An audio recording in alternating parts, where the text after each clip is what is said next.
আমাদের machine learning technique ক্লাসে সবাইকে স্বাগতম জানাই। আমরা আমাদের লাস্ট ক্লাসে কি আলোচনা করছিলাম? কাইন্ডলি কি আমরা একটু রিভিউ করতে পারি?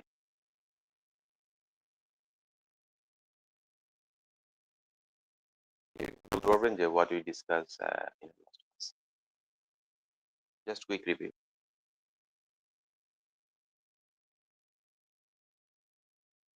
এনিওন?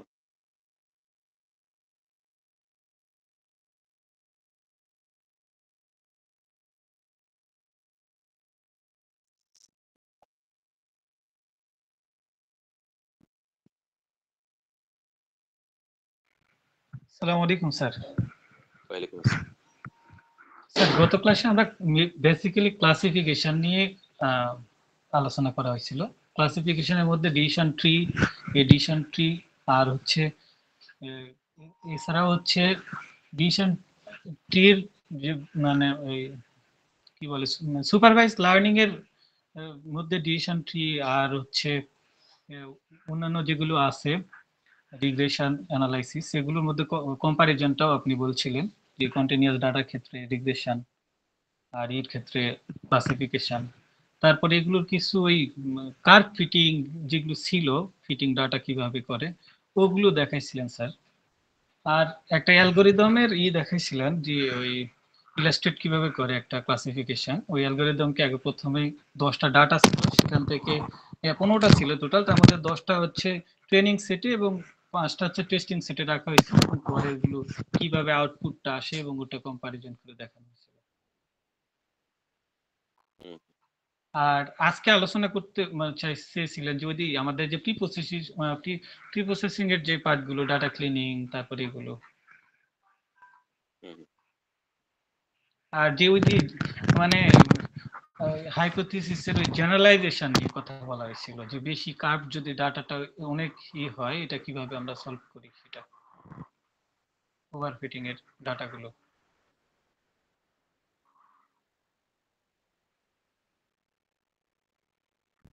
ওকে, থ্যাংক ইউ মোটামুটি সো মাচ। এগুলি মনে আছে স্যার। আর একটা হচ্ছে বলেন। ওই যে স্পাম বা মেইল যে আসে এটার ব্যাপারে একটু করছিলেন, স্পাম কিভাবে ফিল্টারিং করে বলছিলেন। আমরা একটা এক্সাম্পলে দেখেছিলাম স্প্যাম আর নট স্প্যাম। জি sir. Okay, thank you so much. তাহলে আমরা হলো ক্লাসিফিকেশন শুরু করেছিলাম এবং সেটার অংশ হিসেবে আমাদের আজকে ডিসিশন ট্রি আসলে দেখানোর কথা ছিল, ডিসিশন ট্রিটা। এবং আমরা ডিসিশন ট্রি শুরু করব।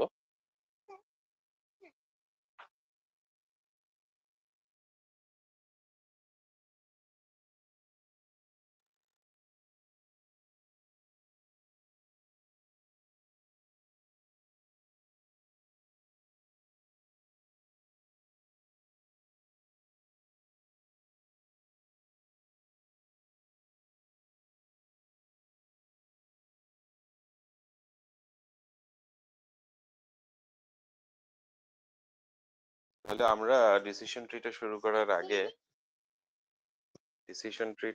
করার আগে আমরা এই যে সুপারভাইজ লার্নিং এর যে বা যে কোনো মেশিন লার্নিং অ্যালগোরিদমের যে বেসিক যে বিষয়টা সেটা হলো আমার যে ডেটা আছে সেই ডেটা থেকে সঠিক মডেলটা আসলে আইডেন্টিফাই করা, কোন মডেলটা আমার ডেটাটাকে সবচেয়ে ভালোভাবে ফিট করে। ওকে, খুঁজে বের করা। এখানে আহ, আমরা রেগুলারাইজেশনের একটা বিষয় করেছিলাম, রেগুলারাইজেশন এবং ট্যাগিং বুস্টিং। এগুলো খুবই ফান্ডামেন্টাল একটা বিষয়। আমরা বায়াস এবং ভেরিয়েন্স নিয়ে কথা বলেছিলাম, আন্ডারফিটিং ওভারফিটিং নিয়ে কথা বলেছিলাম।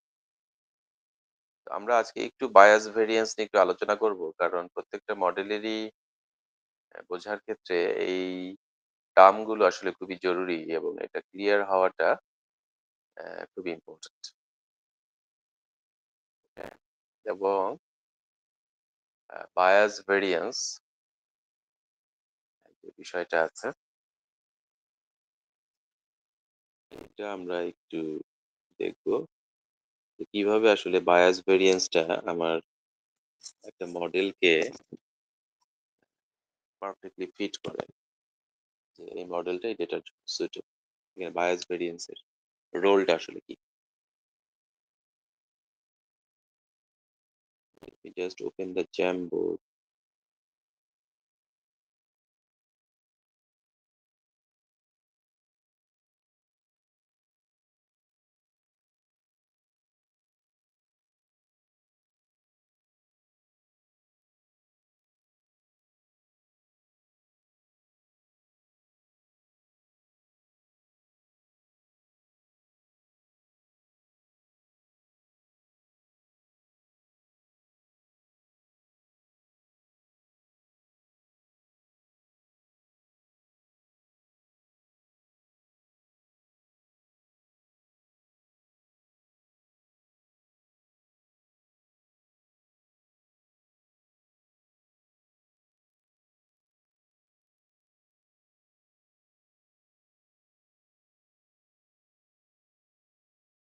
এটা জ্যাম।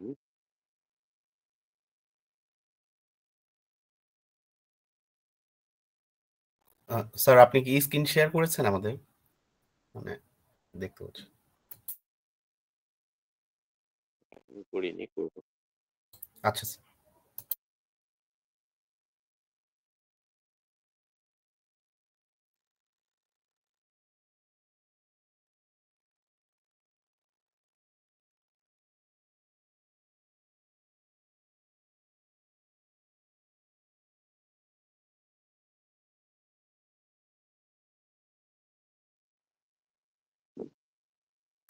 জি স্যার, দেখা যাচ্ছে।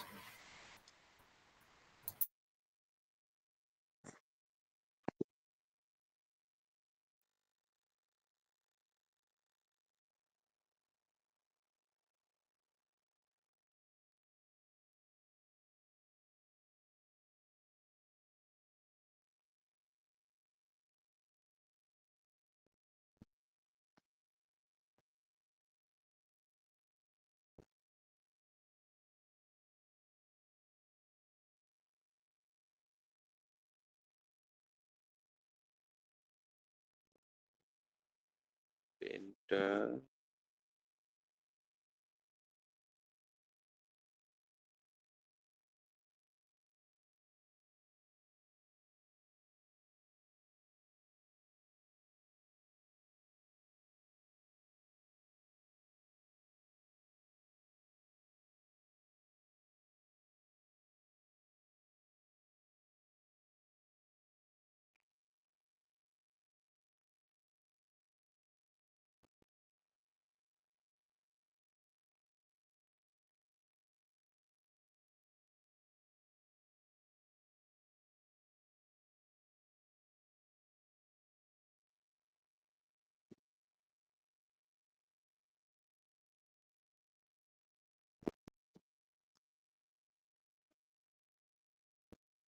টিপিক্যাল কেসে যেটা হয়,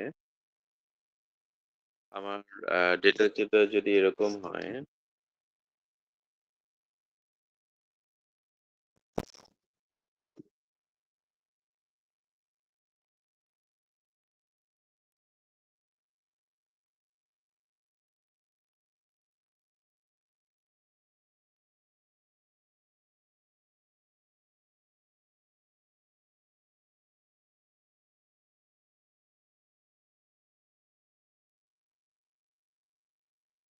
যদি এটা এক্স আর এটা ওয়াই, এক্স এর সাথে ওয়াইটা চেঞ্জ হচ্ছে, এটার কিছু ডেটা আমার দেয়া আছে। এখানে যে ডেটাগুলো আছে এটা দেখে ক্লিয়ারলি এটা বোঝা যাচ্ছে যে এটা আসলে যদি একটা এটা কি ধরনের মডেল এই ডেটার জন্য পারফেক্ট হবে, আপনারা বলেন।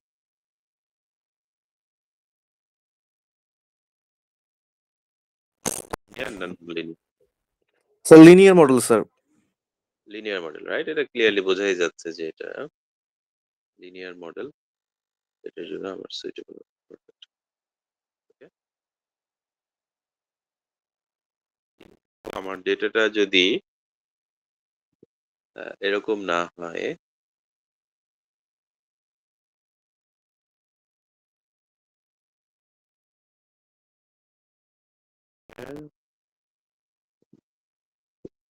y আছে, ওকে।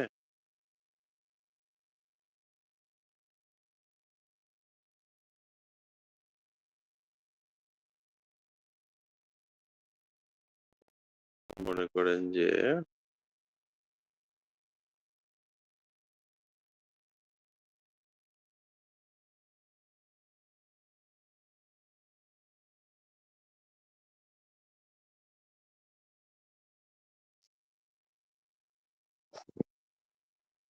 এই ক্ষেত্রে কি লিনিয়ার মডেল আমার কাজ করবে এখানে? না স্যার। না স্যার। এক্ষেত্রে যদি আমি বলি যে এই লিনিয়ার মডেলটা দিয়ে আমি এই ডেটাগুলোকে ফিট করতে চাই, তাহলে কি এটা কাজ করবে? এটা কাজ করবে না, তাই না? জি স্যার। জি স্যার। তাহলে এই ক্ষেত্রে আমরা বলতে পারি যে এটা আমি যেভাবেই লিনিয়ার মডেলটা করার চেষ্টা করি না কেন, ইট ওয়ন্ট ওয়ার্ক, রাইট? যেভাবে আমি লাইনটাকে শিফট করি না কেন, এই ডেটাটাকে কোনো অবস্থাতেই কিন্তু এটা ফিট করতে পারে না, রাইট? তাহলে এই ক্ষেত্রে যে বিষয়টা হচ্ছে সেটা হলো আমার বায়াস। তার মানে একটা মডেল তার ডেটাকে সঠিকভাবে রিপ্রেজেন্ট করতে পারার যে ব্যর্থতা, এইটা হলো আমার বায়াস। ক্লিয়ার?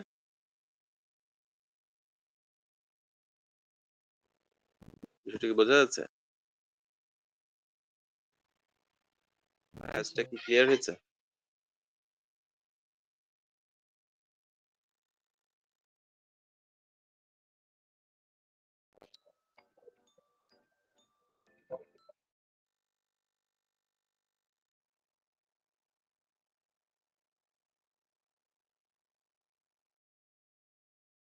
তোমার সাথে কথা হচ্ছিল তো, যার কারণে ডিসকানেক্ট হয়ে গেছে। আমরা কোথায় ছিলাম? বোর্ডে, রাইট? জি স্যার। স্যার বিএলসি মার্কটা স্যার অটো চলে আসছে সম্ভবত। আমরা তো যে একটা দুইটা তিনটা যে যা দাগাইছি এটার উপর মার্কিং চলে আসছে স্যার। আচ্ছা আচ্ছা, আলিফ আছো? জি স্যার। তুমি একটু এটা ইয়ে করে আবার নতুন করে একটা ইস্যু। স্যার সময় কখন থেকে শুরু হবে? সময়টা তুমি ইয়ে রাখো, 10টা বাজে করে দিব? না ক্লাসের পরেই দিও। Okay sir. বাকি সব ঠিক করে রাখো, জাস্ট টাইমটা পরে সেট। ওকে স্যার। তাহলে আমরা কি নিয়ে কথা বলছিলাম? Bias, right? জি স্যার। তাহলে বায়াসটা আসলে কি? বায়াসটা হলো আমার, এখানে যদি আমি দেখি, এখানে যে লিনিয়ার মডেলটা দিয়ে আমরা এই ডেটা পয়েন্ট গুলোকে ফিট করার চেষ্টা করছিলাম, কিন্তু দেখছিলাম যে আসলে হচ্ছে না, লিনিয়ার মডেলটা এই ডেটা পয়েন্টের জন্য পারফেক্ট না। যার কারণে আমরা বলছি যে এই মডেলটা এখানে বায়াস। কেন আমি আসলে বায়াস বলছি? কারণ যদি আমি এই ডেটা পয়েন্ট গুলোকে লিনিয়ার মডেলটা করি, তাহলে আপনারা দেখেন যে এই মডেলটা মাত্র এখানে দুটো ডেটা পয়েন্টের কাছাকাছি দিয়ে যাচ্ছে, তাই না? এবং ম্যাক্সিমাম ডেটা পয়েন্টই মডেলের বাইরে অবস্থান করছে, ঠিক কিনা? জি স্যার। জি sir. Sir video maybe off হয়ে আছে, একটু শেয়ার করতেন যদি। ওইটা অফ হয়ে আছে।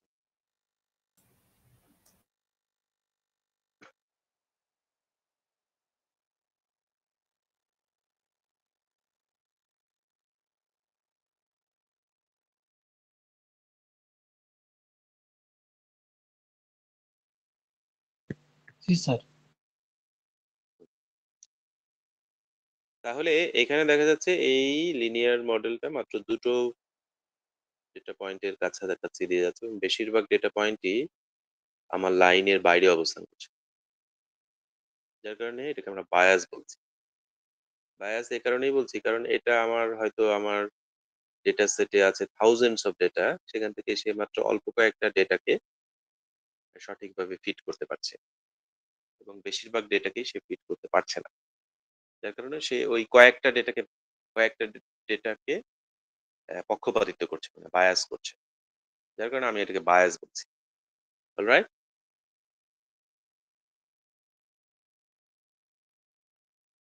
ঠিক আছে। जी सर এখন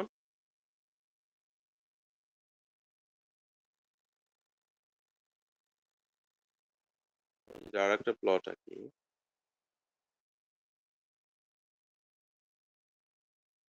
এক্স ওয়াই। টিপিক্যাল কেসে আমার দুই ধরনের ডেটা সেট থাকে, একটা হলো ট্রেনিং ডেটা আর একটা কি test data. Test data, right?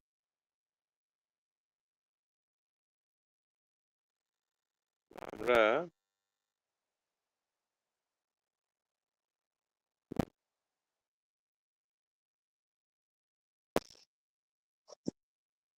Training data গুলো এইভাবে রাখলাম, এগুলো হলো আমার গ্রিন ডট,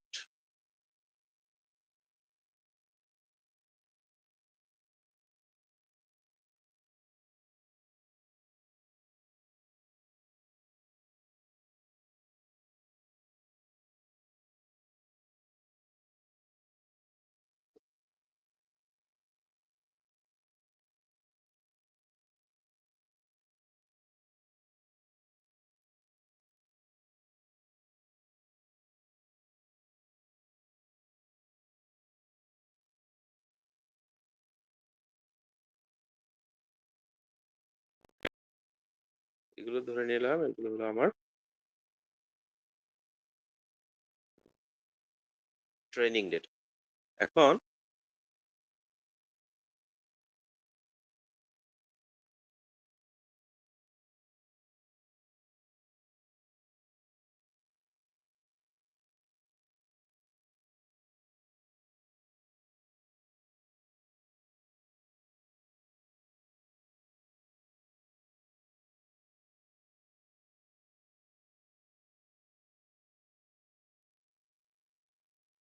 আরেকটা বিষয় বলা জরুরি,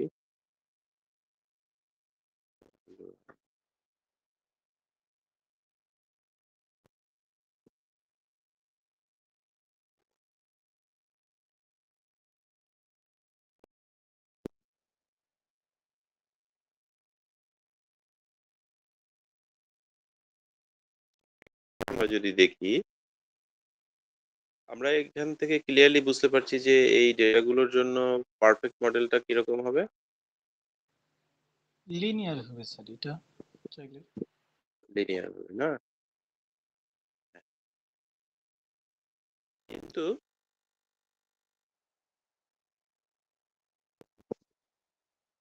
মনে করেন যে আমরা লিনিয়ার মডেল, তাই তো? কিন্তু এই ক্ষেত্রে আমার কিন্তু কিছু এরর আছে, তাই না?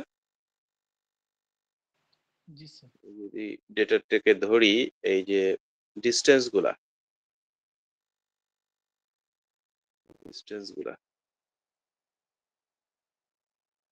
এটা আমি এরর ক্যালকুলেট করি, তাই না? জি স্যার। এটাকে আমরা বলছি ভেরিয়েন্স। এটাকে আমরা কি বলছি? ভেরিয়েন্স। x আর y না, এই যে আমার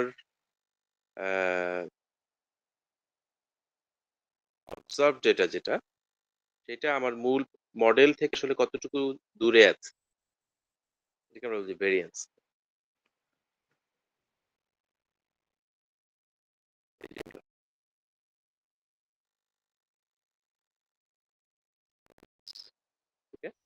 এই যে ডিস্টেন্সটা, ভেরিয়েন্স ডিস্টেন্সটা এখানে ভেরিয়েন্স। ভেরিয়েন্স ঠিক আছে। তাহলে স্যার এটা হলো কস্ট আমার, ফাংশন কি স্যার? এটাও আপনার কস্ট ফাংশন, এটাকে আপনি কস্ট ফাংশন বলতে পারেন। ঠিক আছে, ওকে স্যার, জি স্যার। কোনো অসুবিধা নেই। এখন আমাদের টার্গেট, আমরা এরকম মডেল চাই যেটা বেসিক্যালি লো ভেরিয়েন্স এবং লো বায়াস, এরকম আমরা চাই। একটু চেষ্টা করি, এটা এক্স, এটা ওয়াই।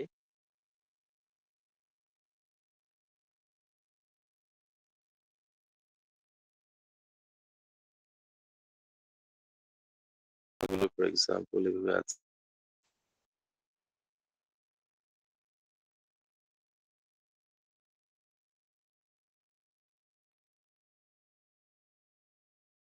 যদি বায়াসটাকে মনে করেন যে আমরা কমাতে চাই, এটা হলো ট্রেনিং ডেটা। আমরা যদি বায়াসটাকে কমাতে চাই, তাহলে আমরা এই ধরনের একটা মডেল কল্পনা করতে পারি যেটা একেবারে সবগুলো ডেটা পয়েন্টকে টাচ করে। কারণ একটু আগে আমরা বায়াসের ডেফিনেশন থেকে দেখেছি যে বায়াস কখন হয়, যখন আমার অনেক ডেটা আছে কিন্তু সেখানে হয়তো অল্প কয়েকটা ডেটাকে সে আসলে রিপ্রেজেন্ট করছে, তাই না? জি তখনই স্যার। বায়াস। কিন্তু আমরা যদি এখন বলি যে আমরা বায়াস রাখবো না, আমরা আমাদের মডেলে কোনো বায়াস রাখবো না, তাহলে এরকম একটা মডেল আমরা বানাইতে পারি। It's a kind of squiggly line, zigzag, পেঁচানো লাইন। ওকে, যদিও এটার ভিতরে একটা সিকোয়েন্স আছে, so you can make a model. For example, এটা কি ধরনের একটা কার্ভ বলতে পারবেন? উপরে যাচ্ছে, নিচে যাচ্ছে, আবার উপরে যাচ্ছে, নিচে যাচ্ছে। কোন ফাংশন দিয়ে আমরা এটাকে রিপ্রেজেন্ট করতে পারি? এটা কি sine curve? Sine curve, right. তার মানে ইট ইজ পসিবল। ওকে, এখন এটার ক্ষেত্রে বায়াসটা আমার কমছে, দ্যাটস ফাইন, আমি সেটা মানলাম, বায়াসটা কমছে। কিন্তু আমরা যদি পারফেক্ট মডেলের সাথে এটা কম্পেয়ার করি, পেনটা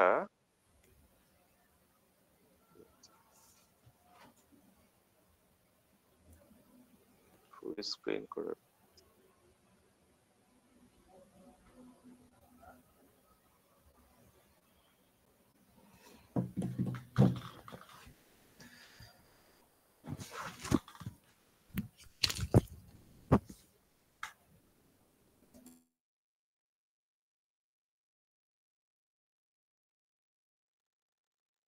পারফেক্ট মডেলটার সাথে কম্পেয়ার করি,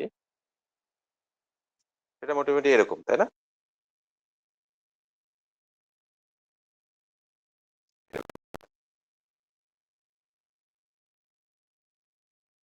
মানে এই ডেটা পয়েন্ট গুলোর জন্য আমরা তো ক্লিয়ারলি এটা বোঝা যাচ্ছে যে এটা আসলে লিনিয়ার হবে, তাই না? জি স্যার। সেক্ষেত্রে আমরা যদি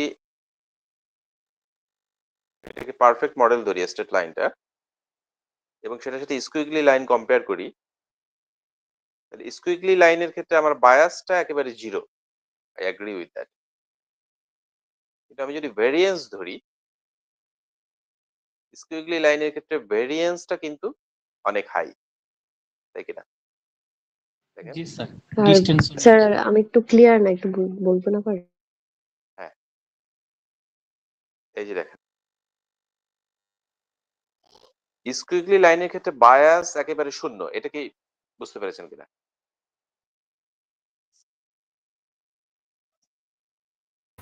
জি স্যার, কিন্তু কি ইরোরটা অনেক হাই হাই থাকবে আর কি এটা।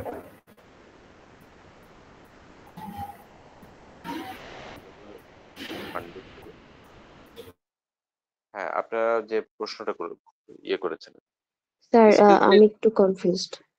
হ্যাঁ, আচ্ছা, আপনি বায়াসটা ক্লিয়ার কিনা সেটা আগে বলেন। না স্যার। বায়াসটা ক্লিয়ার না, আচ্ছা, এই ক্ষেত্রে আমরা যে মডেলটা ধারণা করছি স্কুইগলি লাইনের যে মডেলটা এবং আমার ট্রেনিং সেটের ডেটাটা দেয়া আছে, এক্ষেত্রে বায়াস কত আপনি বলেন?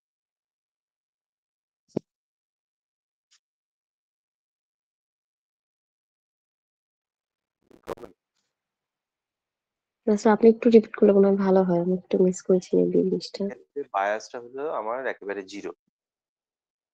কেন জিরো? কারণ এখানে আমার লাইনটা অলমোস্ট সবগুলো ডেটা পয়েন্টকেই টাচ করেছে সমানভাবে। মানে বায়াস বিষয়টাকে বুঝেন।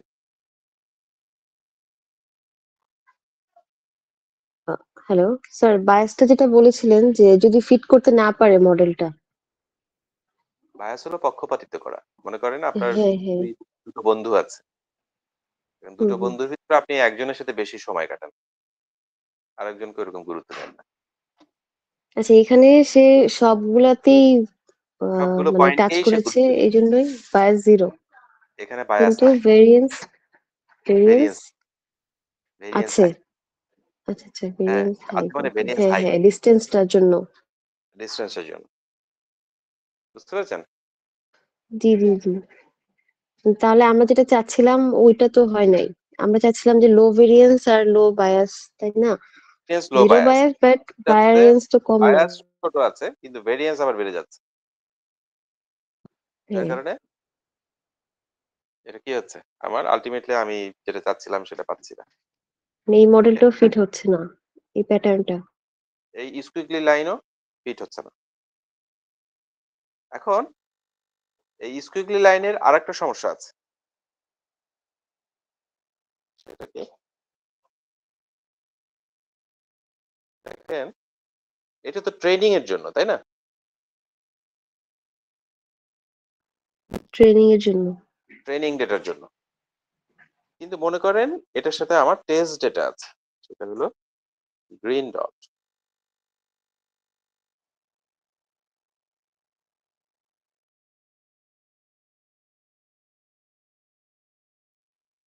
এখন দেখেন আমরা যদি এই স্কুইগলি লাইন দিয়ে মডেল বানাই, তাহলে সে ট্রেনিং ডেটার জন্য সে ভালো পারফর্ম করবে। ট্রেনিং অ্যাকুরেসিটা ভালো হবে। কিন্তু টেস্ট ডেটার জন্য কি সে ভালো পারফর্ম করবে? না স্যার।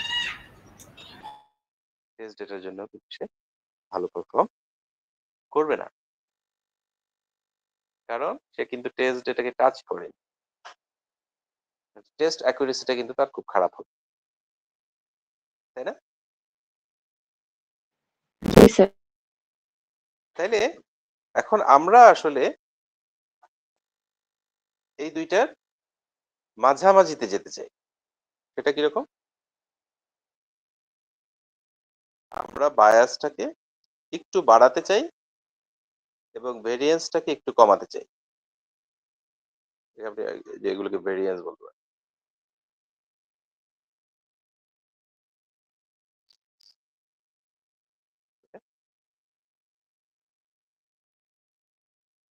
আমরা কি করতে চাই? যেহেতু মানে স্কুইগলি এটাকে লাইনের ফিট করানোর পারপাসে আমরা বায়াসটা একটু বাড়াবো, বায়াসটা একটু বাড়াবো আর ভেরিয়েন্সটাকে একটু কমে রাখবো। আমার বায়াস একেবারে 0 ছিল। আর ভেরিয়েন্সটা ছিল হাই। জি হ্যাঁ, এখন আমরা ওটাকে কি কমাবো। আমরা বায়াসটাকে একটু বাড়াতে চাই এবং বায়াস যদি আমি যখন বাড়াবো তখন কি হবে? আমার ভেরিয়েন্সটা হাই ছিল। ভেরিয়েন্সটা একটু কমে যাবে। এবং সেটা যদি করতে চাই তাহলে এই স্কুইগলি লাইনটা কি হয়? একটু কম্প্রেস হয়ে যায় না? স্কুইগলি লাইনটা যদি একটু কম্প্রেস হয় তাইলেই তো মূলত আমার বায়াসটা একটু বাড়ে আর ভেরিয়েন্সটা একটু কমে। তাই কি না? আমার আইডিয়াল মডেল ছিল কি? রেড কালার নেই।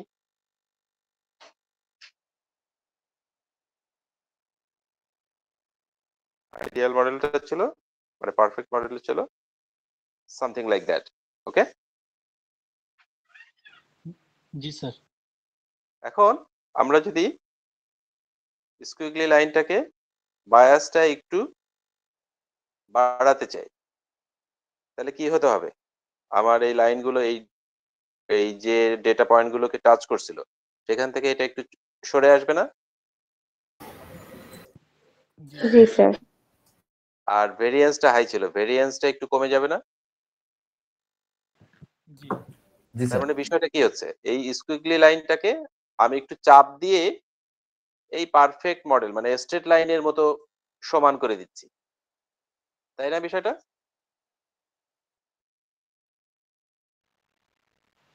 জি স্যার। তার মানে একটা ফেজে হয়তো আপনার স্কুইগলি লাইনই থাকবে, কিন্তু সেটার ইয়েটা অনেকটা এরকম হবে, তাই কিনা? আগে যতটা এটা কার্ভ ছিল, এখন কার্ভের অংশটা কমে গেল, ঠিক কিনা? জি স্যার। তার মানে আমি কি করছি, আমি আমার মডেলের পারফেকশনের জন্য আমি বায়াস এবং ভেরিয়েন্সের ভিতরে ট্রেড অফ করছি। ট্রেড অফ বুঝেন আপনারা? জি স্যার। ট্রেড অফ মানে হলো দুইটা জিনিসের ট্রেড অফ বলতে বোঝায় একটাকে যদি আপনি একটু বাড়ান আর একটাকে একটু কমাইতে হবে, কমাইতে। এটা হলো ট্রেড অফ। সমঝোতা টাইপ স্যার।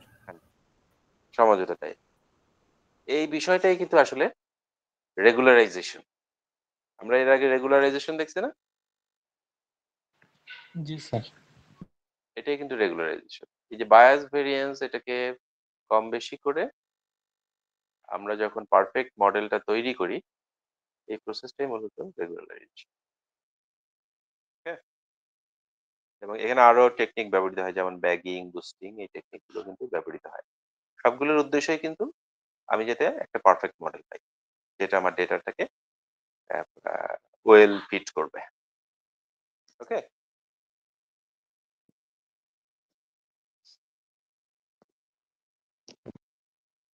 কোনো প্রশ্ন আছে?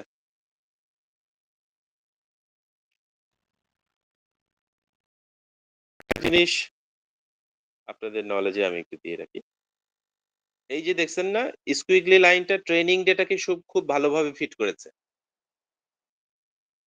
ওকে, এই প্রবলেমটা কোন প্রবলেমটা বলেন তো, ওভারফিটিং না আন্ডারফিটিং? দুইটা প্রবলেম আমরা এর আগে আলোচনা করেছি, ওভারফিটিং বলেছি একটা, একটা আন্ডারফিটিং বলেছি।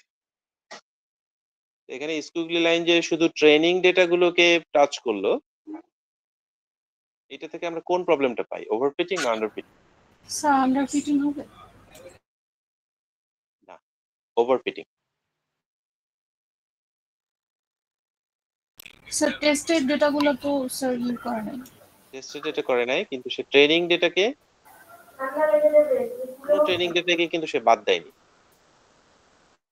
ওভারফিটিং প্রবলেম কিন্তু ট্রেনিং ডেটার জন্য হয়, আচ্ছা জি স্যার। এবং ওভারফিটিং প্রবলেমে ট্রেনিং অ্যাকুরেসি কিন্তু ভালো হয়, টেস্ট অ্যাকুরেসি ভালো হয় না। জি স্যার। আর আন্ডারফিটিং প্রবলেমে বলতে পারবো,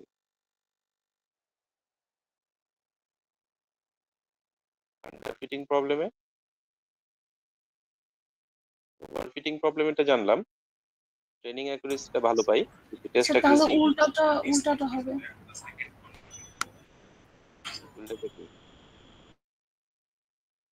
ট্রেনিংটা খারাপ পাবো আর টেস্টটা ভালো পাবো?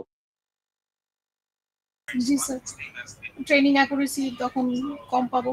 ট্রেনিং অ্যাকুরেসি খারাপ হলে কি টেস্ট অ্যাকুরেসি কখনো ভালো পাওয়া যায়? সম্ভব?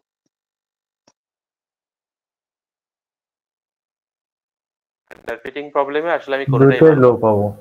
হ্যাঁ, ট্রেনিংও ভালো পাবো না, টেস্টও ভালো পাবো না। বুঝতে পারছেন? ওটা ট্রেনিং এর জন্য ভালো হবে না, টেস্টের জন্য ভালো হবে না, কারণ ওটা একেবারে ফিটের যতটুকু হওয়ার কথা তার অনেক নিচে আছে।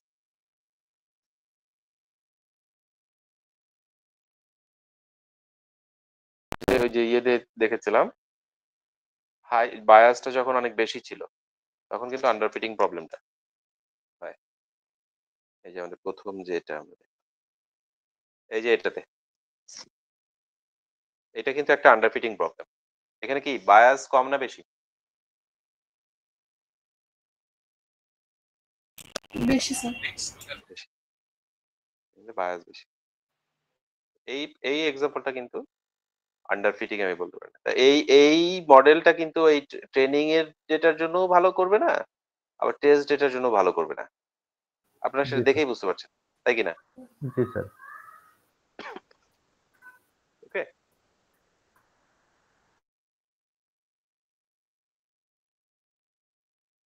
প্রশ্ন থাকলে আপনারা ইখান আস।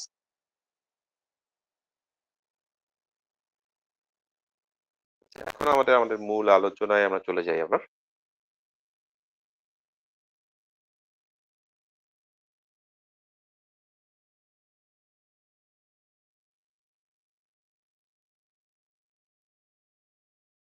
কিন্তু আপনি যখন ট্রেনিং করবেন, ট্রেনিং ফেজে সে কিন্তু ওভার দ্য টাইম নিজেকে ইমপ্রুভ করে। ট্রেনিং এর শুরুতেই কিন্তু সে পারফেক্ট মডেলটা পায় না। সে ডেটা নেয়, সেখান থেকে লার্ন করে, তারপর আবার সে বায়াস ভেরিয়েন্ট চেঞ্জ করে, এভাবে করতে করতে করতে করতে করতে করতে সে একটা সময় একটা ভালো একটা মডেল তৈরি করে। বুঝতে পারছেন? আমি জাস্ট ট্রেনিং শুরু করলাম, আমি ভালো মডেল পেয়ে গেলাম, এরকম না।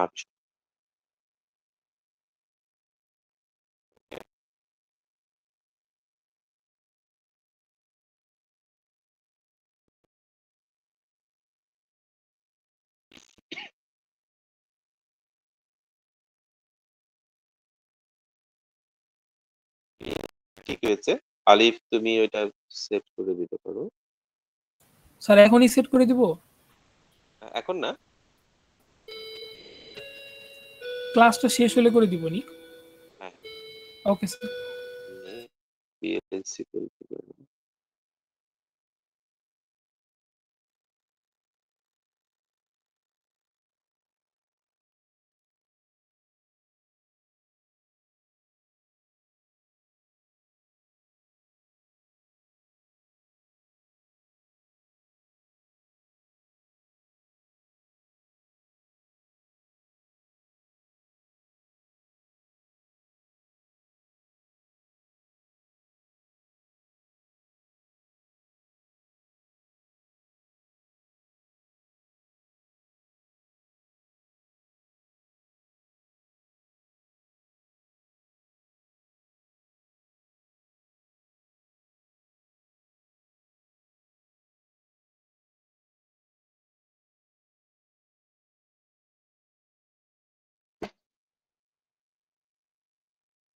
PLC দেখা যাচ্ছে?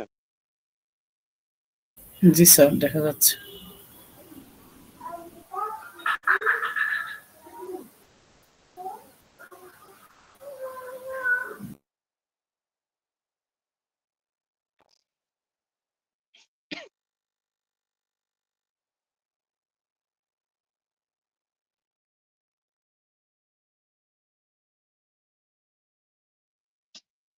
স্যার কিছু শেয়ার করেছেন? প্রেজেন্টিং লেখা আসছে কিন্তু কিছু আসছে, এখন আসছে। হ্যাঁ, আমি স্লাইডটা একটু ওপেন করার চেষ্টা করছি। দেখা যাচ্ছে? জি স্যার। এগুলো আমরা এর জি আগে স্যার। দেখেছি। মেশিন লার্নিং, স্প্যাম ফিল্টার আমরা আগের ক্লাসে দেখেছি, তাই না?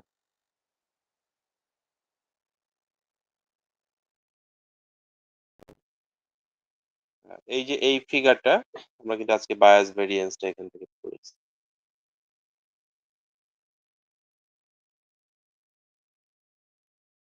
গত ক্লাসেও কিন্তু আলোচনা করেছিলাম, আপনি পড়ে আছে কিনা।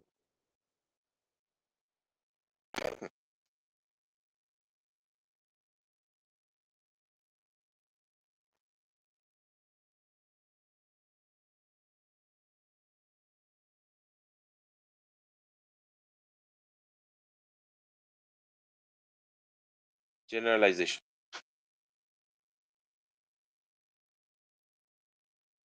এই ফিগারটা খুবই ইম্পর্টেন্ট। এখান থেকে প্রশ্ন আসে পড়ি। স্যার ওই যে আপনার স্ক্রিনটা এখন আমার দেখা যাচ্ছে না, প্রেজেন্টিং লেখা আসছে শুধু। আমি লিখতাম আমি। অন্য কেউ দেখতে পাচ্ছেন না? আমরা দেখতে পারতেছি স্যার। জি স্যার, দেখা যাচ্ছে। স্যার দেখতে পাচ্ছি। ও আচ্ছা, তাহলে আমার। আপনি একটু ডিসকানেক্ট হয়ে আবার একটু কানেক্ট। ঠিক আছে।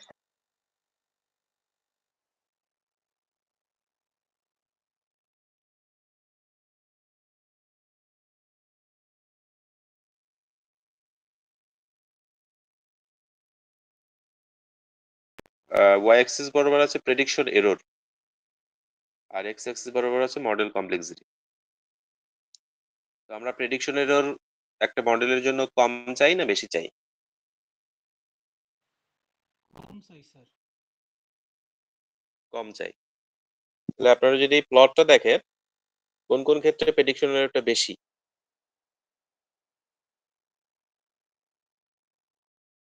বায়াস লো ভেরিয়েন্স তখনও বেশি, আবার যখন লো বায়াস হাই ভেরিয়েন্স তখনও বেশি, তাই কি না? এটা পিকচার থেকে দেখে কিভাবে বুঝবো এই ডায়াগ্রামটা দেখে? এই যে প্রেডিকশন এরর ওয়াই অ্যাক্সিস বরাবর, তাহলে যখন বাঁ দিকের আচ্ছা আচ্ছা অংশটা হাই বায়াস লো ভেরিয়েন্স তখন প্রেডিকশন এরর হাই না? দুইটার জি ক্ষেত্রে জি হাই, জি বুঝতে এর জন্য পেরেছি। হাই, টেস্টের জন্য হাই। আচ্ছা আবার যখন লো বায়াস হাই ভেরিয়েন্স তখনও প্রেডিকশন এরর হাই, টেস্টের জন্য হাই, ট্রেনিং এর জন্য হাই না,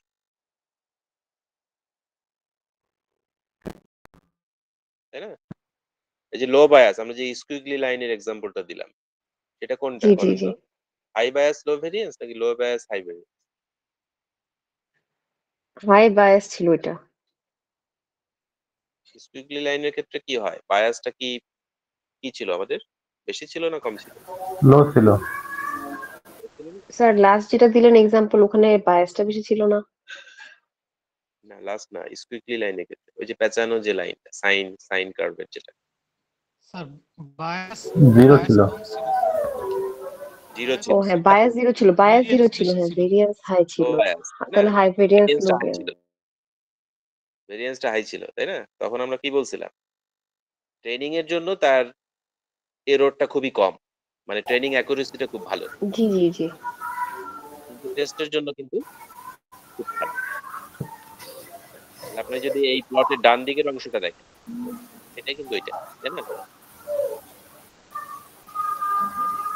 যদি বাঁ দিকের অংশটা দেখেন, যখন বায়াস অনেক বেশি, ভেরিয়েন্স অনেক লো, তখন আসলে দুটোই খারাপ। মানে প্রেডিকশন এরর তখন ট্রেনিং এর জন্যও বেশি, আবার টেস্টের জন্যও বেশি। তার মানে এটা কোনটাকে ইন্ডিকেট করছে বলেন তো, ওভার ফিটিং না আন্ডার ফিটিং? Under fitting. তাহলে আমরা কি চাই?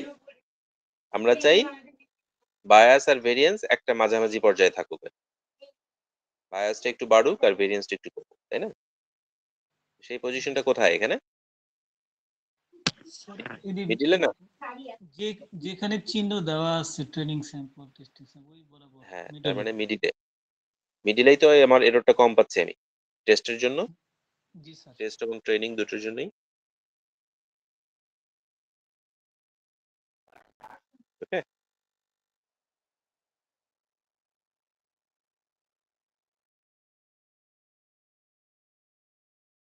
এগুলো আমরা দেখেছি না গত ক্লাসে?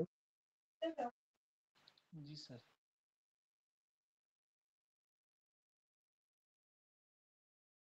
আচ্ছা, আমাদের মূল উদ্দেশ্য হলো ডিসিশন ট্রি ক্লাসিফিকেশন অ্যালগরিদম আমরা শিখব, এটার জন্য আমরা কিছু এক্সাম্পল দিচ্ছি।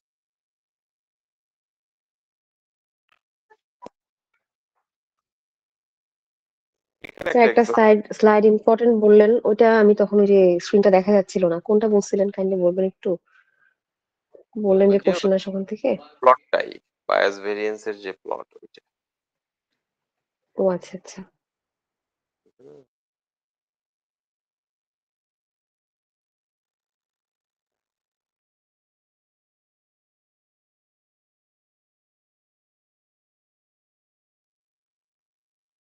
Thank you thank you.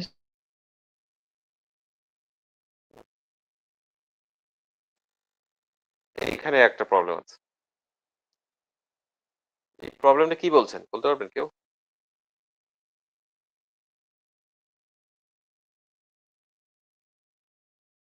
কি বের করতে যাচ্ছে? স্যার এখানে প্রবলেমটা ছিল যে একটা রেস্টুরেন্টে যদি টেবিল খালি না তো ওয়েট করব, কিন্তু কিছু ডিসিশন এখানে কিছু অ্যাট্রিবিউট দিয়ে দিয়েছে, এগুলোর উপরে ডিসিশন নিয়ে তারপরে আমরা ওয়েট করবো? ভাববো যে ওয়েট করবো কিনা। যেমন আমি সাপোজ এখানে কফি খেতে আসছি, আমার যদি অল্টারনেটিভ পাশে একটা থাকে তাহলে তো আমার এখানে দাঁড়ানোর দরকার নেই, যেহেতু আমার অপশন আছে। তারপরে সেখানে এই টাইপের বার অ্যাভেলেবেল কিনা, ওই দিনটা কি এমন হতে পারে যে সেটা ফ্রাইডে, ওখানে সবই বন্ধ, শুধু এটাই খোলা, তাই না? তারপরে আমার আদৌ এখন দরকার আছে কিনা, আমি খুব বেশি প্রয়োজন হলে, সাপোজ আমার খুব বেশি ঘুম পাচ্ছে, আমার খেতেই হবে কফি, আমার তো খেয়ে যেতেই হবে, এই জন্য আমি ওয়েট করবো, এটাও ডিসিশন হতে পারে। তারপরে এমন হলো যে আমি যেখানে আসলাম তার প্রাইস অনেক বেশি, অল্টারনেটিভ জায়গাতে প্রাইস কম পেতেও পারি, তো আমি তখন এখান থেকে সরে যাবো। আবার আউটসাইডে রেইন হচ্ছে কিনা এটা দেখবো, যদি রেইন হয় আমি আর বের হবো না, ওয়েট করবো। আবার আমার কি প্রিভিয়াস ওয়েতে কোনো রিজার্ভ করা ছিল কিনা, রিজার্ভ করলে তো ওই টাকাটা চলে যাবে, তাই না? আমি এখানে এই জন্য ওয়েট করবো। এইসব জিনিসগুলোকে আমার কনসিডার করে আমি এখানে ওয়েট করবো না বেরিয়ে চলে যাবো, এটা ডিসাইড করতে হবে ডিসিশন ট্রি ইয়ে ওয়াইজ, অ্যালগরিদম ওয়াইজ। আপনি একটা রেস্টুরেন্টে গেছেন, সেই রেস্টুরেন্টে দেখলেন যে কোনো টেবিল খালি নেই, তখন আপনি ওই রেস্টুরেন্টে ওয়েট করবেন কিনা এই ডিসিশনটা আপনাকে নিতে হবে। এটা নেওয়ার জন্য বেশ এখানে প্রায় 10টা প্যারামিটার আছে, 10টা প্যারামিটারের উপরে ডিপেন্ড করে আপনাকে ডিসিশন নিতে হবে whether you wait or not. এখানে ডেটা দেয়া আছে, এখানে আমার ডেটা আছে কয়টা টোটাল? 12টা স্যার। 12টা ডেটা আছে। অ্যাট্রিবিউট কয়টা আছে?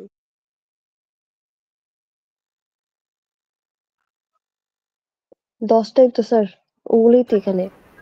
10টা অ্যাট্রিবিউট আছে আর একটা টার্গেট ক্লাস আছে। টার্গেট ক্লাসে কি বলতে?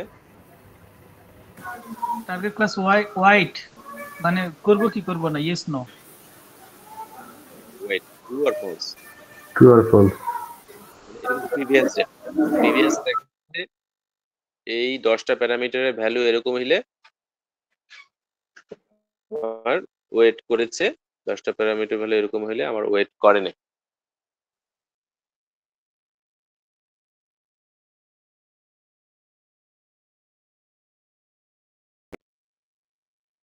এই ডেটার উপরে বেস জি করে স্যার। আমাকে আসলে ডিসিশন নিতে হবে। এখন এখানে যে ডেটাগুলো আছে, এই ডেটাগুলো কি ক্যাটাগরিক না numeric? Sir categorical sir. Category. Sir category.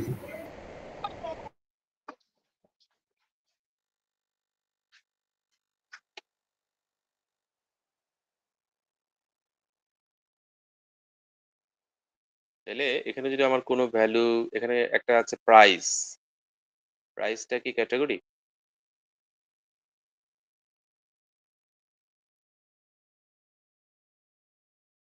Category না, বাট ওটাকে ক্যাটাগরি করা যাবে একটা করা রেঞ্জ যাবে দিয়ে, স্যার। ওই এস্টিমেট টাইমটাকে যেভাবে রেঞ্জ দিছে ভাবে। ডিসিশন ট্রি অ্যাপ্লাই করতে চাই, আমার সব অ্যাট্রিবিউট গুলো কিন্তু ক্যাটাগরিতে হইতে হবে। যদি না থাকে, নিউমেরিক থাকে, কন্টিনিউয়াস থাকে, এটাকে কিন্তু আমাকে ডিসক্রিটাইজ করে ওইটাকে ক্যাটাগরিকে বানাতে হবে। জি স্যার। কন্টিনিউয়াস ভ্যালুকে রেঞ্জ আকারে ধরে এটাকে ক্যাটাগরি বানানোর প্রসেসটাকে বলা হয় ডিসক্রিটাইজেশন। বুঝতে পারছেন? তা নাহলে জি কিন্তু স্যার। আমি ডিসিশন ট্রি অ্যাপ্লাই করতে পারবো না। তো এটা যদি আপনি ডিসিশন ট্রি অ্যালগরিদম অ্যাপ্লাই করেন, যেহেতু এটা ট্রি, তাহলে এই ধরনের একটা ট্রি আপনি পাবেন, somewhat like this. ঠিক আছে? মানে এই ট্রিটাই আপনাকে বলে দিবে, ডিসিশন দিতে সহযোগিতা করবে। আমরা যে বলি আমরা মডেল বানাইলাম, আমরা বেসিক্যালি ডিসিশন ট্রির ক্ষেত্রে এরকম একটা ট্রি বানাবো আলটিমেটলি। আমরা যখন ডিসিশন ট্রি অ্যালগরিদম দিয়ে আমরা আমাদের ডেটা সেটটাকে দিব, তখন সে ওইটাকে ট্রেনিং করে আলটিমেটলি এই ধরনের একটা ট্রি তৈরি করবে, এবং এইটাই মূলত মডেল। ওকে, এখন আপনি প্রশ্ন করতে পারেন এই ট্রিটা কি কি দিয়ে তৈরি হবে? দেখেন এই ট্রিতে যে নোড গুলো আছে, সেই রুট নোড, লিফ নোড। নোডগুলো কোনটা, এই টেবিলের কোন বিষয়, কোন জিনিসগুলো আসলে ওইখানকার নোড টেবিলের? Sir patterns, white estimate time, alternate, এগুলোকে কি বলি? এগুলো হচ্ছে রুট নোড। উপরেরটা ফার্স্টটা রুট নোড, পরেরগুলো হচ্ছে node, leaf node, leaf node. আর লাস্টেরটা লিফ নোড। ট্রিতে আমরা নোড বলছি, কিন্তু যখন আমরা ডেটা সেটে আসলাম ওইগুলোকে কি বলছি আমরা? Attribute sir, attribute. Attributes, right. তার মানে আমি যে ট্রিটা বানাবো সেই ট্রি নোড গুলো হবে হলো আমার ডেটা সেটের অ্যাট্রিবিউট গুলো দিয়ে। ওকে, জি। এখন আপনি প্রশ্ন করতে পারেন আমি তো ট্রি বানাবো, ট্রি বানাতে গেলে তো আমার রুট নোড লাগবে। তাহলে রুট নোড কে হবে? এখানে তো অনেকগুলো, কয়টা অ্যাট্রিবিউট এখানে আমার আছে? আটটা আছে স্যার, আট, চার, চার, আট, 9টা আছে স্যার। 9টা। স্যার এই যে এগুলার এন্ট্রপি গেইন করে করে তারপরে বুঝতে হবে, এভাবে তো দেখে মনে হয় না বোঝা যাবে। হ্যাঁ, এখানে আমার 10টা অ্যাট্রিবিউট আছে। এখন 10টা অ্যাট্রিবিউটের ভিতরে রুট কে হবে আমি কিভাবে বুঝবো?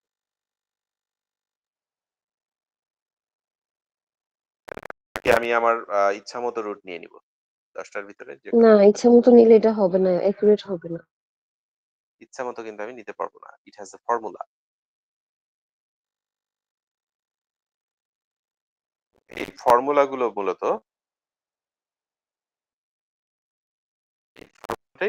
ডিসিশন ট্রি কিভাবে কাজ করে। এটা অনেকগুলো মেথড আছে, আমরা দেখবো মেথড গুলো কিভাবে কাজ করে। কিন্তু যদি আমরা থিওরিটিক্যালি এক্সপ্লেইন করতে চাই যে কোন অ্যাট্রিবিউটটা রুট হওয়া উচিত, যেমন এখানে রুট কোনটা? পেট্রনস। পেট্রনস। পেট্রনসটা কি?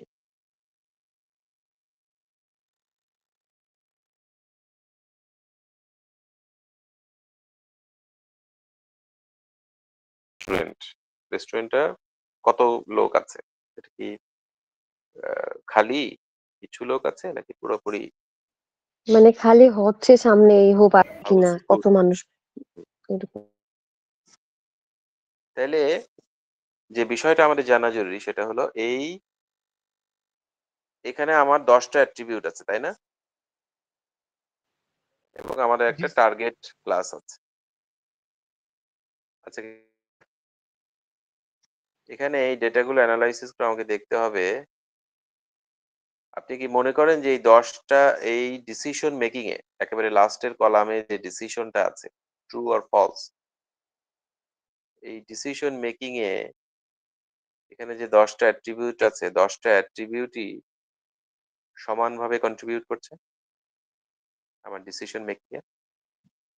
আপনি কি এটা গ্যারান্টি দিতে পারেন? না স্যার। গ্যারান্টি দেয়া যাবে? কখনোই না যাবে না স্যার। কিন্তু। কোনো অ্যাট্রিবিউটের উপরে এটা বেশি ডিপেন্ড করবে, কোনো অ্যাট্রিবিউটের উপরে কি কম ডিপেন্ড করবে, তাই না? জি স্যার। মাঠে ফসল কতটুকু হবে সেটা অনেক প্যারামিটার উপর ডিপেন্ড করতে পারে। যেমন বৃষ্টিপাতের পরিমাণ, আমার বীজের কোয়ালিটি, আমার মাটির উর্বরতা, আমার মাটির হিউমিডিটি, এরকম অনেক অ্যাট্রিবিউটের উপরে ডিপেন্ড করে না? জি স্যার। আমি ওইটাকে কেমন পরিশ্রম করেছি, পরিচর্যা করেছি, আগাছা পরিষ্কার করেছি কিনা।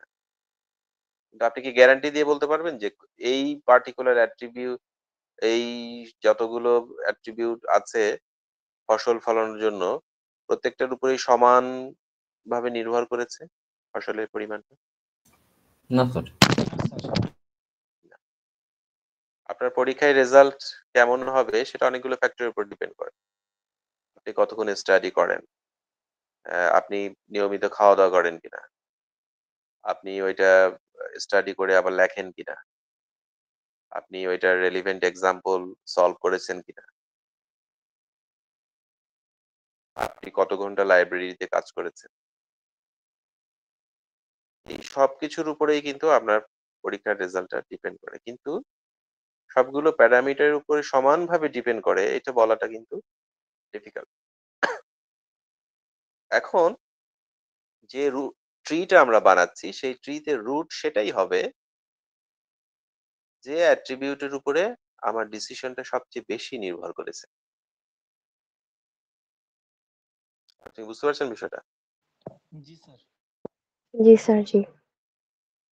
এবং সেটা আমরা কিভাবে বের করব? সেটা আমরা ম্যাথমেটিক্যালি বের করব। মানে এটা তো আর অন্যভাবে বের করা সম্ভব না। ম্যাথমেটিক্যালি আমরা ইনফরমেশন গেইন বা ইনডেক্স, অনেকগুলো মেথড আছে। এগুলো দিয়ে আমরা দেখব যে কোন রুটটা আসলে সবচেয়ে বেশি কন্ট্রিবিউট করেছে to make the decision. Alright, এইভাবে করে আমরা কিন্তু ট্রিটা বানিয়েছি এবং ট্রির দুই ধরনের নোড আছে, একটা হলো এক্সটার্নাল নোড আর একটা হলো ইন্টারনাল নোড। এই যে অ্যাট্রিবিউট গুলো আছে এগুলো বলেন তো যে অ্যাট্রিবিউট গুলো এক্সটার্নাল নোডে আছে না ইন্টারনাল নোডে আছে? প্যাট্রন, অল্টারনেট, হাঙ্গ্রি, যে অ্যাট্রিবিউট গুলো কোন কোন নোডে আছে, এক্সটার্নাল নোডে না ইন্টারনাল নোডে আছে?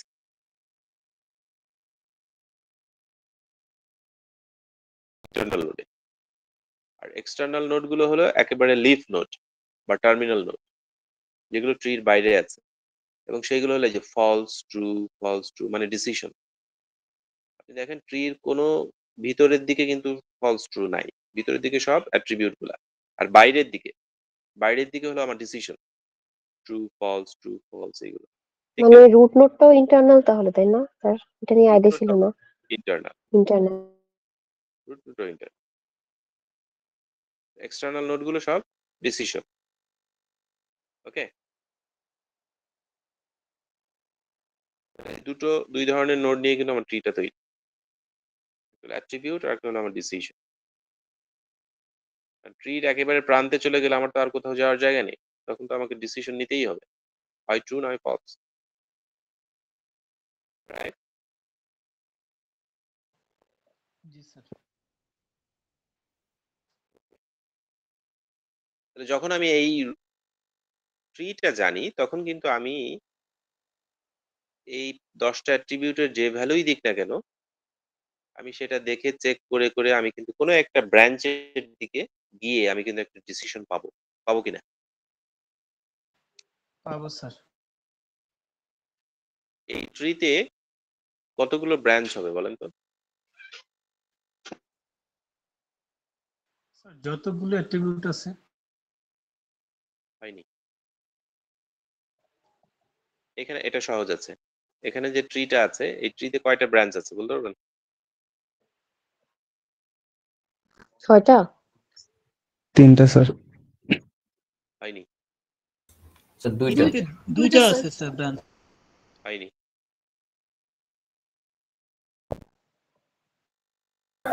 4টা আছে। 4টা ব্রাঞ্চ আছে এখানে। কিভাবে? ডিসিশন 4টা আছে। এই যে এ বি, হ্যাঁ ডিসিশন 4টা আছে, মানে 4টা branch. A B false, B false, এটা একটা branch. A false, B true, এটা আর একটা ব্রাঞ্চ। বুঝতে পারছেন?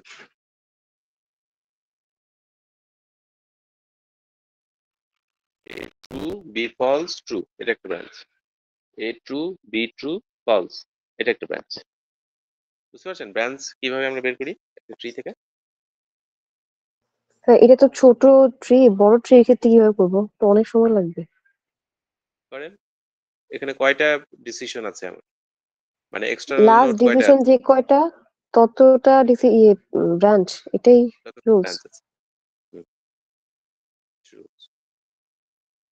মানে আমি 13টা রুট ব্রাঞ্চ থেকে আছে স্যার। কতভাবে আসলে প্রান্তে গুলোতে পৌঁছাতে পারি, এক্সটার্নাল নোড গুলোতে পৌঁছাতে পারি। এবং একটা ট্রিতে যতগুলো ব্রাঞ্চ আছে ততগুলো রুল আছে। যেমন এখানে স্যার 4টা এটাতে কয়টা বড়টাতে? ব্রাঞ্চ আছে, আমার এখানে 4টা রুল আছে, 4টা রুল আমি বানাতে পারি এই ট্রি থেকে। দেখেন এখানে কয়টা আছে? 13টা আছে। 13টা আছে স্যার। 13টা। তাহলে 13টা রুল আমি বানাতে পারবো। হ্যাঁ বুঝতে। বুঝতে পারছেন?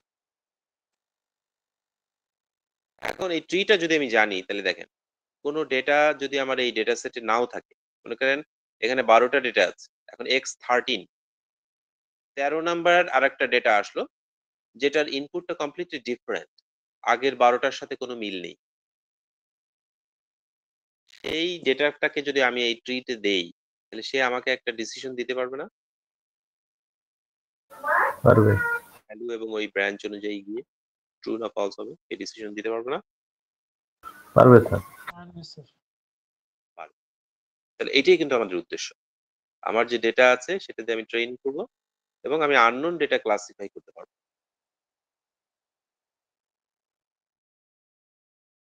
যদিও এটা একেবারে আমি 100% গ্যারান্টি দিতে পারবো না এটা কি সঠিক হবে, আমি প্রবাবিলিটি দেবো যে 95% প্রবাবিলিটি এটা ট্রু, 97% প্রবাবিলিটি এটা false. I can never guarantee. ওকে,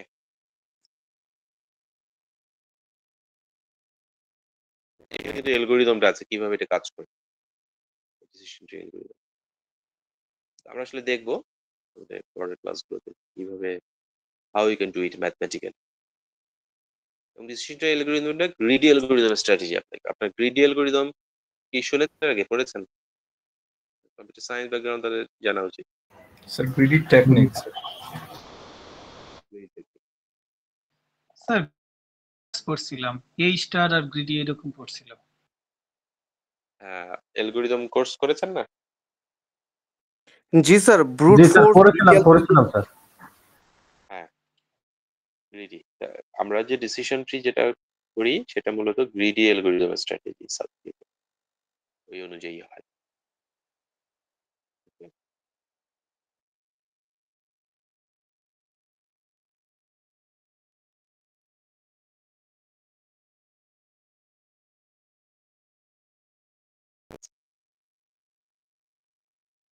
আর 4টা অ্যাট্রিবিউট আছে, তারপরে আমাকে ডিসিশন নিতে হবে যে এখানে কম্পিউটার কিনবো কি কিনবো না। এজ দেয়া আছে, ইনকাম দেয়া আছে, স্টুডেন্ট কিনা সেটা দেয়া আছে, ক্রেডিট রেটিং দেয়া আছে। এই প্যারামিটারগুলোকে ডিপেন্ড করে আমাকে ডিসিশন নিতে হবে যে ওই ব্যক্তিটা কম্পিউটার কিনবে কি কিনবে না। বুঝতে পারছেন? আমাদের আছে আইডিবি, আছে কিনা জি স্যার। কম্পিউটারের মার্কেট। তো এখানে যারা কাস্টমার যায় তাদের বয়স, তাদের ইনকাম লেভেল, তারা স্টুডেন্ট কিনা, তাদের ক্রেডিট রেটিং, এগুলো অ্যানালাইসিস করে কিন্তু আপনি প্রেডিক্ট করতে পারবেন যে সে আসলে কম্পিউটার কিনবে কি কিনবে না। তো কোনো মনে করেন আপনার একটা দোকান আছে, আপনি যদি এইভাবে আইডেন্টিফাই করেন কোনো একটা কাস্টমারকে এবং আপনি যদি দেখেন যে তার কম্পিউটার কেনার পসিবিলিটি অনেক বেশি, তখন কিন্তু আপনি তাকে এক্সট্রা কেয়ার দিবেন এবং তাকে খুব ভালোভাবে বসিয়ে খাতির যত্ন করে আপনি এমন ভাবে করবেন যাতে সে কম্পিউটার না নিয়ে যেতে না যায়। কিন্তু আপনি যদি এটা বুঝতে না পারেন তাহলে কিন্তু আপনি ওইভাবে তাকে কেয়ার করবেন না, ঠিক কিনা?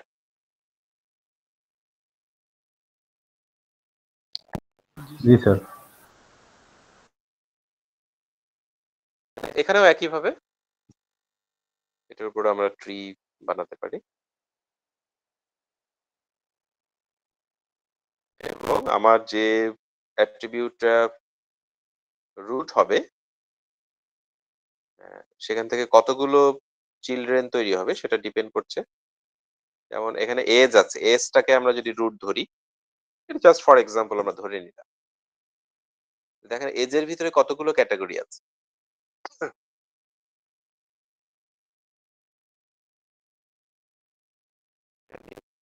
টেল মি, এজের ভিতরে আসলে এখানে কিন্তু রেঞ্জ দেয়া আছে, কন্টিনিউয়াস ছিল, ওরা এটাকে ডিসক্রাইব করা হয়েছে। এজের ভিতরে কয়টা ক্যাটাগরি আছে?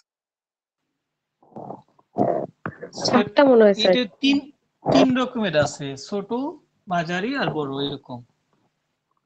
ছোট, মাঝারি আর বড়। একটা হলো 30-এর সমান বা নিচে, আর একটা হলো 31 থেকে 40, আর একটা হলো 40-এর 40-এর উপরে। উপরে। তিনটা না? তাহলে যদি কখনো আবার যে ট্রিটা আমি কনস্ট্রাক্ট করছি সেই ট্রিতে এজটা রুট আকারে আসে, তাহলে সেই এজের 3টা চিলড্রেন বের হবে, একটা ইউথ, আর একটা মিডল এজড, আর একটা সিনিয়র। মানে আমরা ওই 3টা রেঞ্জকে 3টা নাম দিয়েছি। বিষয়টা কি ক্লিয়ার হয়েছে? কারণ কয়টা ব্র্যান্ড হচ্ছে সেটাও কিন্তু আপনাকে ঠিক করতে হবে। Is that clear? G sir. এভাবে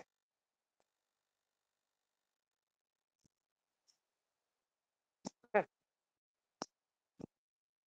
এভাবে ট্রিটা আস্তে আস্তে বড় হতে থাকবে, এক্সপ্যান্ড। যত বেশি আমার অ্যাট্রিবিউট থাকবে আমার ডেটা সেটে, আমার ট্রিটা তত বড় হবে।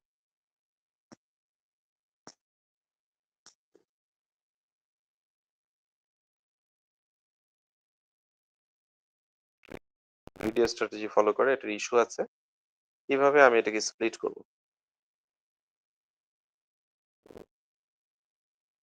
এটা অনেকগুলো টেকনিক আছে, ইনফরমেশন গেইন আছে, গিনি ইন্ডেক্স আছে, এগুলো টেকনিক অ্যাপ্লাই করে আমরা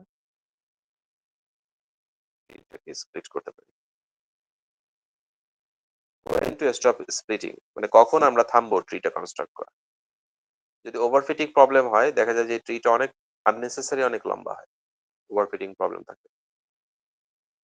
তখন আমরা একটা কন্ডিশন হতে পারে যে যদি সবগুলো অ্যাট্রিবিউট চলে আসে, আমার ডেটা সেটে যত অ্যাট্রিবিউট আছে সবগুলো অ্যাট্রিবিউট যখন ট্রিতে চলে আসবে, তখন আমি ট্রিটাকে থামিয়ে স্টপ করে দিতে পারি। আবার আমি ট্রি ডেপথ ডিফাইন করে দিতে পারি যে এটা 10টা কিংবা 15টা বা 20টা লেভেল হওয়ার পর ট্রিটা আর ফার্দার এক্সপ্যান্ড করবে না। তাহলে দেখা যায় যে অনেক সময় ওভারফিটিং প্রবলেম থাকলে এটা একটা ইনফানাইট লুপে পরিণত হয় এবং ট্রি বাড়তেই থাকে, হইতেই থাকে। ওকে, আননেসেসারি।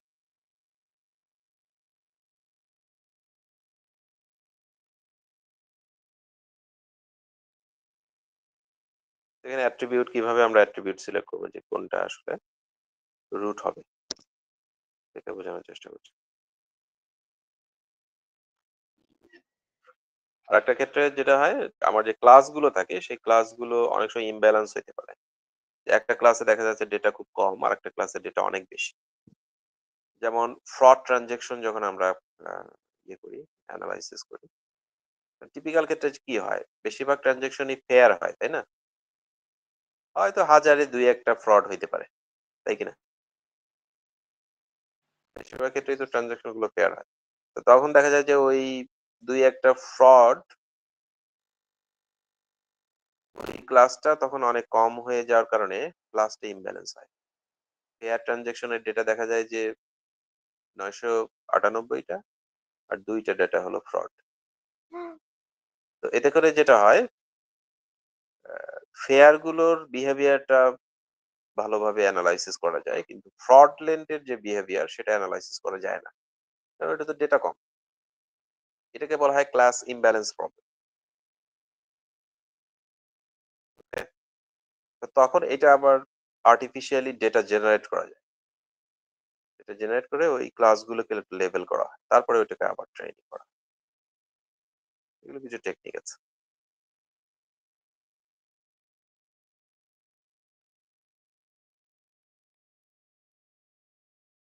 সেটাকে আমরা হোমোজিনিয়াস বলছি, আর যখন এটা ব্যালেন্স এটাকে আমরা নন হোমোজিনিয়াস বা হেটেরোজিনিয়াস বলছি।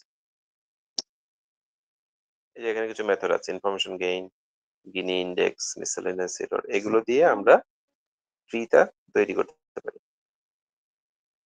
মানে ডিটারমিন করতে পারি কে ইয়ে হবে, রুট হবে।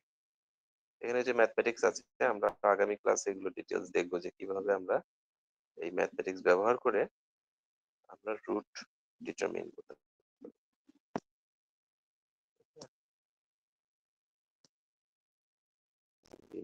স্যার আমাদের কি ডিসিশন ট্রি অ্যালগরিদমটা করা লাগবে না এই কোর্সের জন্য করা লাগবে ম্যাথমেটিক্যালি?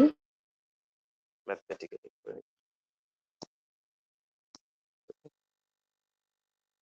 এখানে কিছু অ্যাডভান্টেজ আছে। অ্যাডভান্টেজ হলো এটা easy to construct, extremely fast, easy to interpret for small size trees, অ্যাকুরেসিটাও এটার বেশ ভালো।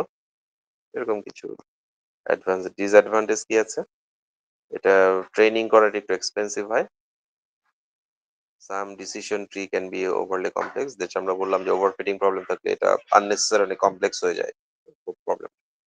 লেস এক্সপ্রেসিভিটি, অনেক সময় দেখা যায় যে এটাকে এক্সপ্রেস করাটা ডিফিকাল্ট হয়, মানে এক্সপ্লেইন করাটা ডিফিকাল্ট হয়ে যায়। যে ওভারফিটিং প্রবলেম আছে, ওভারফিটিং প্রবলেম দুই ভাবে আমরা এটাকে অ্যাড্রেস করতে পারি, প্রবলেমটা সলভ করতে পারি। একটা হলো প্রি প্রুনিং আর একটা হলো পোস্ট প্রুনিং। কারণ ওভারফিটিং প্রবলেম হলে আমার ট্রিটা অনেক বড় হয়, যার কারণে তখন ট্রিটাকে ছোট করার প্রয়োজন হয়। ছোট করার দুটো ওয়ে, একটা হলো প্রি প্রুনিং। প্রুনিং মানে কি তো আপনারা জানেন, প্রুনিং মানে হলো কেটে ফেলা বা বাদ দেয়া। একটা হলো প্রি প্রুনিং। প্রি প্রুনিং হলো আপনার ট্রি বড় হওয়ার আগেই ওটাকে থামিয়ে দেয়া, যেমন আমরা একটু আগে বললাম যে লেভেল ঠিক করে দেয়া, এতগুলো লেভেল হলে ট্রি কনস্ট্রাকশন অফ হয়ে যাবে। আর হলো পোস্ট প্রুনিং। পোস্ট প্রুনিং এ কি হয়, ট্রিটা যত খুশি যত দূর বাড়ুক বাড়তে দেওয়া হয়, তারপরে ওইটা নিচ থেকে আবার লেভেল গুলো কাটা হয়, দেখা হয় যে অ্যাকুরেসির আসলে তারতম্য হচ্ছে কিনা। সেই অনুযায়ী আমার ট্রিটা নিচ থেকে লেভেল গুলো প্রুন করা হয়। যখন দেখা যায় যে অ্যাকুরেসি কমে আসে তখন এটা আবার থামিয়ে দেওয়া হয়। Tree pruning post pruning. এই পর্যন্তই আপনারা দেখেন। নেক্সট ক্লাসে আমরা ম্যাথমেটিক্স ব্যবহার করে কিভাবে আসলে আমরা ট্রিটা কনস্ট্রাক্ট করতে পারি সেটা আমরা আলোচনা। রুলটা হলো যেটা আমরা বললাম, যতগুলো ব্রাঞ্চ হবে ততগুলো রুল। এখানে দেখেন একটা এক্সাম্পল ওরা দিয়েছে। এই ডান দিকে ট্রিটা থেকে যে ব্রাঞ্চ গুলো হচ্ছে সেগুলো নিচে রুল আকারে লিখেছে।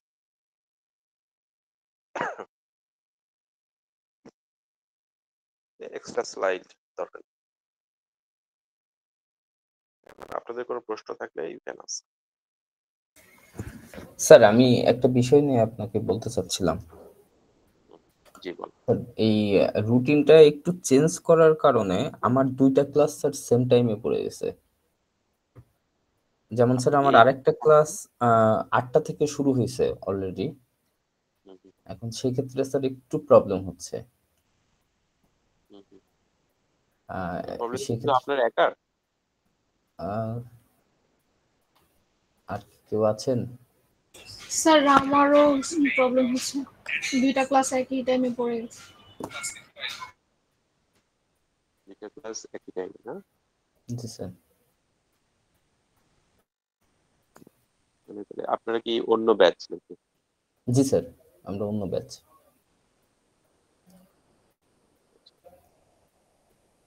এটা তো আমি প্রথম ক্লাসেই আসলে আলোচনা করেছিলাম সবার সাথে, সবাই বলেছিল যে কোনো অসুবিধা নাই।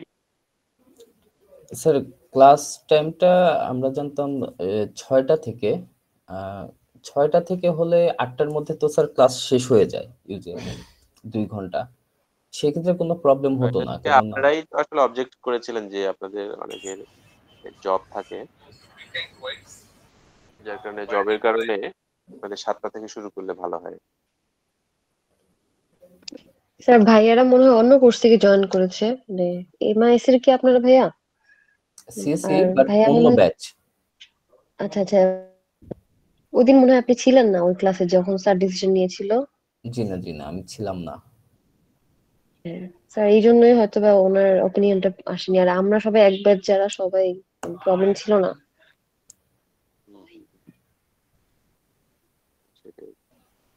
সেক্ষেত্রে আমি রবিবারেও নিতে পারি, অসুবিধা নেই। স্যার সেটা হলে খুবই ভালো হয় যদি কারো কোনো জি স্যার, প্রবলেম না থাকে। আমার জন্য রবিবার হলে ভালো হয়, কারণ রবিবার আমার অন্য ক্লাসগুলো নাই, আজকে আবার দুটো একসাথে ভালো হয়ে গেছে।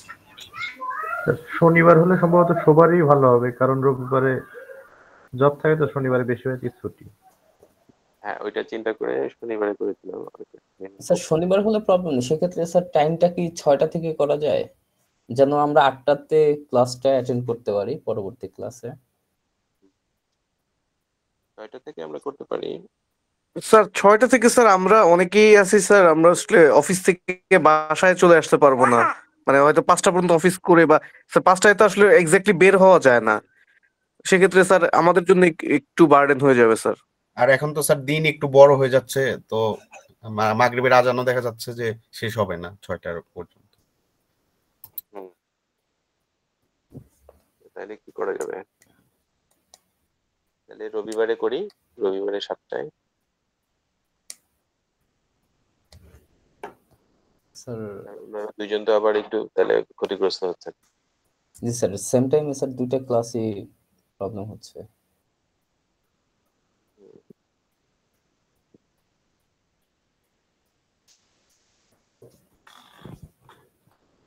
আচ্ছা, আপনারা দেখেন, ডিসিশন নেন, আমাকে জানেন। মানে আমার পক্ষে শনি রবি কোনো সমস্যা নাই, শনিবারে হলেও যা, রবিবারে হলেও তাই। স্যার রবিবারে যদি স্যার সবার অফিসে থাকে, সেক্ষেত্রে যদি টাইমটা একটু পেছানো যায়, 7টার জায়গায় যদি 8টা করা যায়, সেক্ষেত্রে তো কারো প্রবলেম হওয়ার কথা না। আপনার যদি প্রবলেম না থাকে স্যার। একটু রাত হলে আসলে ইয়ে হয় আর কি। স্যার শুক্রবার সন্ধ্যায় কি হয়? হ্যাঁ, স্যার শুক্রবার তো সবাই বাসায় থাকার কথা। না না না, আমাদের ক্লাস থাকে, প্লাস হচ্ছে স্যার মানে তো এমনিতে কুইজ আমাদের নেন। ক্লাস তো হ্যাঁ, আমাদের 2টা ক্লাস সকালে থাকে। সারাদিন ক্লাস থেকে আপনাদের। জি জি জি জি জি, এবং হচ্ছে স্যার আপনার তো কুইজও থাকে, আমাদের একটা প্রিপারেশন নিতে হয়। আমরা ভার্সিটি থেকে এসে আবার সন্ধ্যায় সময় পাবো না তো। তাহলে রবিবারে করেন, কারণ আচ্ছা আরেকটা কাজ স্যার, করতে পারেন যে আপনারা 6টা 20 যদি বা রেকর্ডিং তো 6টা, ক্লাসে থাকে, আপনারা যদি রেকর্ডিংটা হ্যাঁ দেখে নিতে পারেন। স্যার আরেকটা জিনিস, যদি 6টা 20-এর দিকেও অ্যারাউন্ড শুরু হয়, স্যার ভাইয়ারা লাস্টের দিকেরটা রেকর্ডিং থেকেও দেখতে পেলো, তাহলে শুরুর দিকটা পেলো, ওদিকে মাগরিবটাও মোটামুটি কভার হলো। এটা হতে পারে মানে 6টা 20 যদি শুরু করতে পারেন। হ্যাঁ স্যার, সেটাও হতে পারে 6টা 20 এক্সাক্ট টাইম যদি 6টা 20 হয়। ওকে কিন্তু স্যার। স্যার এখন যদি আমাদের কুইজ থাকে, দেখা যাবে যে একই দিনে 2টা কুইজ, মানে তখন টাইম শিডিউল মেনটেন করতে সেক্ষেত্রে পারবো আমরা না। হয়তো কুইজটা ক্লাসের শেষে দিলাম, জি স্যার। সেটাতে অসুবিধা হবে, কিংবা আপনারা ওই দিন রাতেও দিতে স্যার পারেন কুইজটা। একটু এটা ডিসকাস অনলাইন করে কুইজ তো, নিবি সবার সাথে। হ্যাঁ অনলাইন হ্যাঁ, কুইজ আপনি তো একটু আপনারা চাইলে রাত 10টায়ও দিতে পারেন, কোনো অসুবিধা নেই। জি স্যার, ওকে আপনি যদি স্যার। আমাদের সাথে একটু ডিসকাস করে নেন, তাহলে ভাইয়ারা যে ব্যাচেরই হোক আর আমরা মানে একটু, যাতে ওভারল্যাপ না হয়, আপনি কথা একটু বলেন। ম্যানেজ করে আমরা দিতে পারলাম। ডিসকাশনটা আসলে ক্লাসের ভিতরে হয়ে যাওয়াটাই বেটার, পরে আসলে এভাবে হয় না। হ্যাঁ, প্লাস টাইমটা সহ ক্লাসের ভিতরের কথাই বললাম। এখন হলে বেটার না, এটা আবার ঝুলাই রাখাটা কেমন হয়? হ্যাঁ হ্যাঁ, স্যার সেটাই স্যার বলতেছি। রবিবার যদি 7:30 দিকে শুরু করা যায়, এটা কি সম্ভব হবে? তাহলে যারা অফিস করে তারা এসে ধরতে পারবে। হয়তো আমি স্যার আগাতে পারি, আরেকটা পেছানোটা ক্লাসও স্যার আমাদের বুধবারে আছে, তবে শনিবারে এটা হলে মনে হয় বেশি ভালো হয়। তবে কুইজের বিষয়টা যদি আপনি টাইমটা রাতে দিলেন বা অন্য কোনো সময়। কোনো তার অসুবিধা ক্লাস নেই। চালাতে হলে ভালো হয় স্যার। শনিবারে আমরা 6টা 20-এ শুরু করলাম, কুইজটা আপনারা রাতে দিলেন, নো প্রবলেম। স্যার কুইজ তো আর প্রতিদিন থাকবে না, যেদিন কুইজ থাকে আপনার সাথে টাইমটা ডিসকাস করে ওনাদের যেদিন সমস্যা না হয় বা যে টাইমটাতে সেই টাইমটাই নিয়ে নিলে হবে। অনলাইন কুইজটা আসলে প্রতিদিনই থাকবে, মানে এমসিকিউ যেটা। না স্যার, মানে যেটা আমাদের আর কি অফিসিয়াল যে কুইজগুলো আর কি। হ্যাঁ, ওইটা তো আসলে আলাদাভাবেই হবে। ওইটাও আপনারা মনে করেন যে রাতে দিতে পারবেন, 10টায় দিতে পারবেন। ওকে স্যার, তাহলে স্যার আমরা শনিবারে 6টা 20 থেকেই শুরু করি, দেন 8টার ক্লাসটাতে 8টাতে আমরা বের হয়ে গেলাম। আপনি স্যারের কাইন্ডলি যদি অ্যাটেন্ডেন্সটা দিয়ে দেন, তাহলে আমরা ওই ক্লাসটাতে জয়েন করলাম, আর অ্যাটেন্ডেন্স দিয়ে বাকিটা দিয়েছি, আপনার ভিডিওটা দেখে নিলাম। ভিডিওটা আপনারা একটু দেখুন, ঠিক আছে? ওকে স্যার, তাহলে স্যার নেক্সট উইক থেকে 6টা 20 স্যার, এরকম টাইম। এরকম। Okay sir, thank you sir. ঠিক আছে, থ্যাংক ইউ সো মাচ। আলিফ, একটু অ্যাটেন্ডেন্সটা একটু